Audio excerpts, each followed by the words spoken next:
Welcome to another episode of The Rise of Shadowblade, where once again we find ourselves knee-deep in the affairs of Everdawn.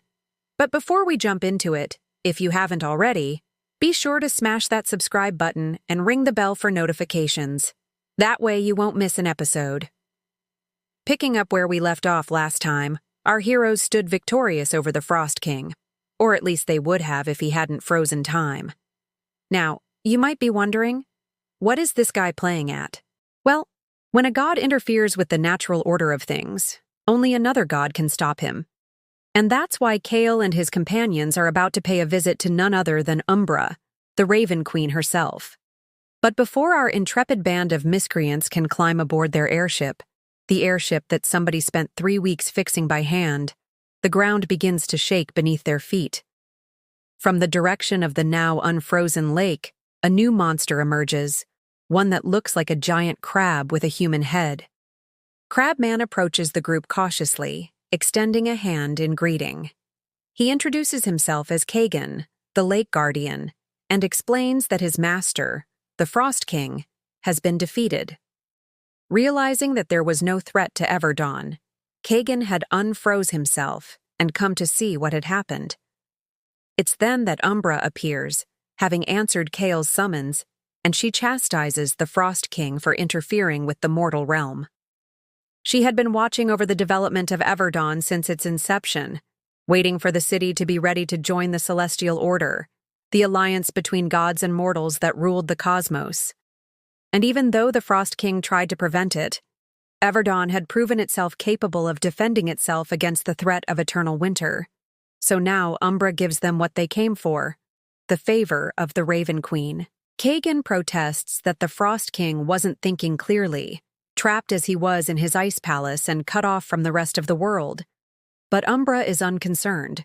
With her favor, the city of Everdawn will flourish and become a beacon of civilization in the endless night that has settled upon the land since the death of the sun. And so she disappears just as suddenly as she appeared, leaving them with a gift. A large raven skull that glows with an inner light. Seemingly satisfied with how things turned out, Kagan bids farewell to his new allies and disappears back into the lake. But now that they have the power of the Raven Queen behind them, the party can finally get to work on claiming their prize. They climb aboard their airship, which, yes, was fixed by hand. How did they do it in 3 weeks? Well, we don't really have an answer for that, but it's a miracle nonetheless. And they take off for the Frost King's palace. When they arrive, they find that the barrier surrounding it has disappeared. So while flying over the main gate, Kale decides to go check on Lyria, who had been taken prisoner by the Frost King. But to his horror, she's gone. Her cell is empty.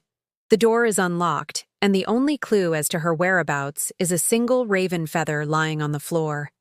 And now, incoming plot twist. You see, before Umbra bestowed her favor upon Everdawn, she sent a message ahead to the Frost King through that very raven feather, warning him that if he didn't release Lyria, she would strip him of his godly powers. See, Umbra wasn't just watching over Everdawn. She had also been watching over Lyria, protecting her from harm and guiding her along her path. In fact, she had orchestrated the entire encounter with the Frost King, hoping that it would be the catalyst Lyria needed to awaken her true potential. Now, you may be asking, why didn't Lyria just use her powers to begin with? Well, because that's not how stories work. And besides, it's a lot more fun this way. Anyway, she had chosen Kale to be her champion, but he wasn't ready yet.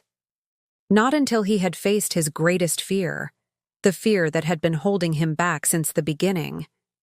In the meantime, Umbra had taken Lyria to a safe house in the city of Whisper, where she would wait until her champion was ready for her. And now, thanks to the Frost King's interference, Kale's resolve has hardened, and it's time for him to claim his prize. They make their way through the palace, finding nothing but empty rooms and piles of unclaimed treasure. Finally, they come to the throne room, where they find a single raven skull sitting on the throne.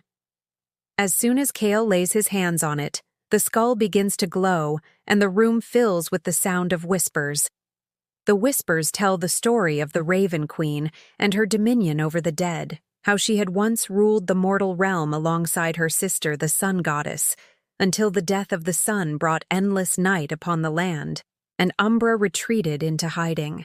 But now, with the defeat of the Frost King, the time has come for her to reclaim her birthright and bring balance to the scales.